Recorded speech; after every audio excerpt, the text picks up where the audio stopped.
tudo bem? Sejam bem-vindos à nossa segunda aula de leites fermentados e hoje nós vamos falar sobre a origem do nosso produto e é uma origem muito interessante. Nós temos que desde o início da civilização humana, o homem já domesticava os animais e obtinha leite para o seu consumo. Em algum momento, esse leite à temperatura ambiente, uma temperatura que favorecesse o crescimento dos micro-organismos, embora eles não soubessem ainda que existiam micro-organismos nesse leite, transformava em uma coalhada e essa coalhada era consumida. Bom, primeiro momento, essa fabricação artesanal era feita com leite cru e se utilizava muito leite de ovelha e leite de cabra. Hoje a nossa maior produção ela é obrigatoriamente de leite pasteurizado e nós utilizamos leite ou o leite de vaca, como é conhecido.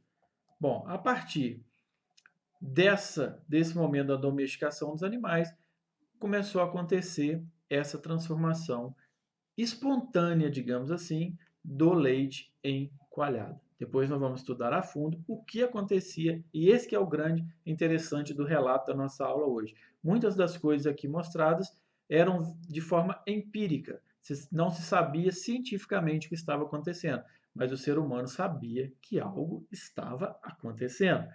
Aqui nós temos uma demonstração desse produto em potes de barro que eram utilizados por esses povos. O leite era ordenhado, deixado dentro de potes de barro e esse leite se transformava numa coalhada agradável ao consumo humano. Essa é uma fotografia real entre 1865 e 72, não tem precisamente a data, mostrando uma mulher e um menino com os potes de leites fermentados. Olha que interessante, há mais de 100 anos atrás existia essa produção artesanal de leites fermentados. A primeira descrição que nós vamos encontrar, ela vai estar em Gênesis, quando tomou também a coalhada e o leite e o novilho que mandara preparar e pôs tudo diante deles. Quem eram eles? Os anjos, né? E permaneceu junto a eles debaixo da árvore e eles comeram. Por que é interessante? Porque nós temos um relato onde se fala de um leite fermentado, de uma coalhada que foi oferecida aos anjos, demonstrando que esse produto era um produto nobre. Eu imagino que ninguém nessa época iria oferecer aos anjos alguma coisa que não fosse nobre. Então, nós temos aqui um primeiro relato de o leite fermentado como um produto nobre, um produto que era visto como algo até mesmo sagrado, né? A tradição persa fala da longevidade e fecundidade de Abraão devido ao consumo de uma coalhada ou nós conhecemos hoje como iogurte. Como eu disse a vocês, não sabemos se era iogurte, nós já vimos na primeira aula, se tinha só termófilos bulgares ou se tinha termófilos bulgares, mas era uma coalhada, era um leite fermentado. E o que eu quero marcar para vocês é que essas questões empíricas que nós chamamos, que eram conhecimento, eram fatos, eram relatos do povo, hoje estudos científicos comprovam uma relação entre essas questões. É isso que eu quero que fique bem claro nessa aula nossa de hoje. O nosso produto tem história, o nosso produto tem um empirismo, tem relatos históricos que hoje a ciência vem comprovando que muitos deles são reais. Veja bem, em Damasco, esse livro que surgiu no século VII, no ano de 600, falando da grande explicação do poder dos elementos da medicina, e veja que interessante, recomendando o iogurte ou fermentado como calmante, refrescante e regulador intestinal. Você imagina que no ano de 600 ninguém tinha conhecimento de bactéria. Ninguém sabia que o nosso intestino é habitado por bactérias, que nós temos uma microbiota intestinal. No entanto, no conhecimento empírico, já se indicava o nosso fermentado como um calmante, um refrescante e, olha só, um regulador intestinal. Isso é o que mais me encanta nesse produto, porque antes mesmo de saber que ele era um produto vivo, composto por bactérias, antes mesmo de saber que existiam bactérias, ele já era utilizado com finalidades interessantes, não é não? Olha só, Gengis Khan alimentou seu exército invencível na época com iogurte, tomado ao natural ou usado como conservante de carne. Por que conservante de carne? Provavelmente, por ele ser um meio ácido e ter bactérias, existe uma competição, e é uma competição que existe no nosso sistema, no nosso intestino, de bactérias patogênicas, bactérias e bactérias benéficas. Olha que interessante, mais uma vez, isso tudo sendo provado pela ciência. Relatos vão nos mostrar que 200 anos antes de Cristo, os povos romanos e gregos já faziam o consumo de leites fermentados. Aí que entra uma parte interessante da história que nós vamos ver daqui a pouco. Na Idade Média, os mosteiros já faziam produção de derivados, como queijos, manteigas e também do nosso fermentado. Olha ele mais uma vez, né? Algumas fontes citam a sua origem no meio-oeste da Ásia, outras fontes citam os povos balcãs e existem esses relatos dos povos gregos e romanos já tendo seu consumo.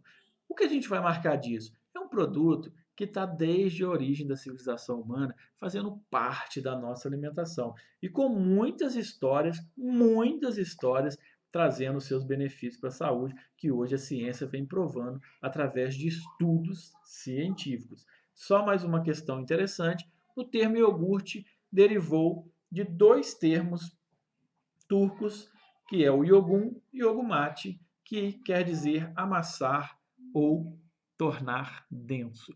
Olha também que interessante o fato que o nome ser iogurte vem da própria transformação de o leite, que é um produto mais fluido, em um fermentado, que é um produto mais viscoso, tornando-o denso, tornando denso. Então, olha só, esse termo tem a sua própria autoexplicação.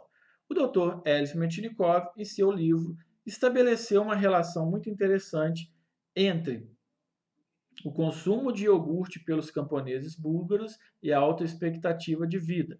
Então, nós vamos ver que isso tornou o produto, na época, no início do século passado, 1900, 1906, 1911, que são as datas desses livros, como tendo um conhecimento muito grande sobre os seus benefícios no seu consumo. Povos Balcãs, aqui nós vamos ter a região da Grécia, Macedônia, toda essa região aqui que a gente tem até a dieta do Mediterrâneo, né? E ele faz parte dessa questão. Esse museu é muito interessante, fica lá na Bulgária. Eu andei pesquisando, encontrei essa foto desse museu. Tenho a curiosidade de um dia estar visitando, quem sabe, né, nós podemos. Um dia seria o meu sonho conhecer o Museu do Iogurte. Olha só, hein, que delícia, hein? Bom, é uma casinha onde a gente tem lá alguns artefatos da produção de iogurte, os potes de barro que era utilizado. Existe, interessante, um festival anual onde ainda hoje se fazem a produção de fermentados nesses potes de barro. E aí esse é o pote tradicional que chamava Hukaktra, né? Onde se fazia a fermentação, se faz até hoje a fermentação do leite fermentado nesses potes de barro. A história toda começa a ganhar um pouco de ciência em 1904, quando Grigorov levou da região de Trum, na Bulgária, para a Universidade de Genebra, na Suíça, onde ele estudava medicina, um pouco levou um pote contendo um pouco desse iogurte caseiro e passou a examinar. Lembre-se que aqui nós já temos o conhecimento das bactérias. Aqui já se sabia que existiam micro-organismos. Bom, um ano depois, ele identificou uma das bactérias que era presente nesse fermentado e, em homenagem a essa região de onde vieram esse pote de ruclata com esse fermentado artesanal, foi onde veio o nome Bulgarix. Olha aí, a gente viu na aula 1, o nosso amiguinho lá, Lactobacillus bulgaricus, eram os bastões presentes no leite, e em homenagem à região da Bulgária, se chamou Lactobacillus bulgaricus. Que interessante, hein? Bom, e aí vem o Elif Metchnikov e escreve esses dois livros, A Natureza do Homem e o Prolongamento da Vida, 1903 e 1908, defendendo a teoria de que os micro-organismos presentes no intestino é que causavam a morbidez da velhice. Olha só, hein? E que um consumo dessas bactérias do bem, essas bactérias benéficas, um consumo de iogurte e leite fermentados, iria fazer diminuir a concentração dessas bactérias patogênicas, dessas bactérias maléficas, e com isso as pessoas teriam uma qualidade de vida melhor. Que interessante, há mais de 100 anos atrás, hoje a ciência também vem mostrando que realmente essas questões são comprovadas cientificamente. Esse estudo do Elif Metchnikov fez com que o nosso produto hoje, leites fermentados, fosse visto como um produto de alto valor agregado e com certeza ele é um produto assim, né? Quem não fala bem do fermentado, quem não toma fermentado para fazer bem para o intestino, né? Aquele fermentado no cabelo, hein? Creminho de iogurte, quem não, hein? Então hoje a gente tem aí, ó, o nosso produto sendo um produto com alto valor agregado e uma grande percepção de benefício. E aí, só para a gente encerrar essa nossa aula de hoje, a gente vai mostrar para vocês o que acontecia na época, provavelmente, dos povos nômades, né? Eles faziam ordenha, esse leite já tem uma microbiota endógena, quer dizer, o leite sai do animal já com a presença de micro-organismos presentes ali já no teto, nas mãos do ordenhador, no ambiente, presente no próprio leite. Essa microbiota, ela vai ser contaminada muito ou não devido às condições de higiene da ordenha, e a gente pode ter um leite com uma alta carga microbiológica ou uma carga microbiológica menor. Você imagina esse leite a uma temperatura ambiente, ele vai fermentar. As bactérias ali presentes não querem saber se elas têm condição de crescimento, elas vão crescer. Se elas têm condição de desenvolver, elas vão se desenvolver. Então, essas bactérias vão fermentar e, dependendo do tipo de bactéria presente, da concentração dessas bactérias, elas vão formar uma coalhada agradável. Era o que provavelmente acontecia na época dos povos nômades.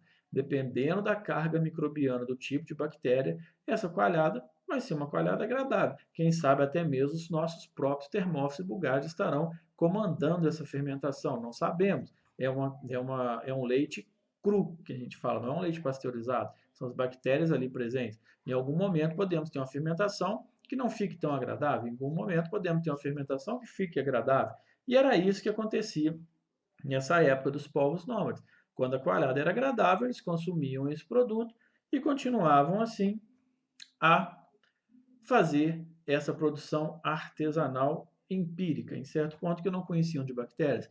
E em algum momento pode ser uma fermentação desagradável, e aí isso não vai ser consumido provavelmente. Bom, o que eles faziam de interessante? Eles pegavam a coalhada agradável, usavam empiricamente uma semente para produzir outra coalhada. E aí nós temos que entender que não existia venda, era um produto para consumo próprio. Não existia na época defesa do consumidor. Por que eu estou marcando isso? Porque fabricar o fermentado, teoricamente ou praticamente, não é tão complicado. Mas fabricar bem fabricado, fabricar para enfrentar o mercado, fabricar para ser competitivo, para fabricar para entrar nesse mercado altamente exigente, aí é outra história e é isso que a gente vai mostrar para vocês. Se eu pegar um leite cru, deixar no sol a temperatura ambiente, vai formar uma coalhada. Mas é isso que eu quero? Definitivamente não. Para comercialização, de jeito nenhum. Primeiro que não poderia nem ser leite cru. A legislação IN 46 me obriga a pasteurizar esse leite. Eu tenho que ter um controle desse processo. Então a gente está vendo história para entender como que funcionou até hoje e como que eu devo seguir daqui para frente. Daqui para frente, para produção, para indústria, para mercado, nós temos que seguir rigorosamente a tecnologia e é isso que a gente vai aprender nas próximas aulas. Bom, essa coalhada agradável, os povos nômades faziam uma coisa também super interessante, empírico, é isso que mais me admira na história, porque eles não conheciam bactérias, mas eles já usavam o que chamava de semente. Eles deixavam um pouco daquela cultura, daquela coalhada que ficou boa, agradável, colocavam leite novo por cima e aquela cultura servia como semente. O que eles faziam? Repicagem de fermento. Olha só que interessante empiricamente, hein? Hoje a gente tem essa semente sendo o nosso fermento industrial. Nós vamos ter uma aula somente sobre fermentos, vocês vão entender bem, mas na prática o que acontece hoje é que a gente pega um leite, pasteuriza esse leite, reduz a carga inicial microbiana e a gente adiciona as bactérias que nos interessam. Quais são elas? Já vimos na aula 1, lembra? dependendo do fermentado. No nosso caso, se for iogurte, tem que ter termófilos e bulgários. E aí a gente compra esse fermento já em uma forma liofilizada, que a gente vai ver o que é, nada mais é do que uma retirada de água a frio, sem a gente matar essas bactérias, porque elas têm que estar vivas, viáveis e abundantes no nosso produto final. Olha aí que interessante, nossos amiguinhos estão lá, o termófilos e bulgários. Pessoal, muito obrigado. Mais uma vez, esse foi mais um pouco de história, nossa aula 2, e nós em breve estaremos retornando aí com mais leites fermentados. Tá legal para vocês? Tá bom demais. Qualquer coisa, manda aí nosso e-mail, nosso contato, as dúvidas, e a gente vai fazer aquele videozinho especial para tirar as dúvidas para vocês. Aquele abraço e até a próxima.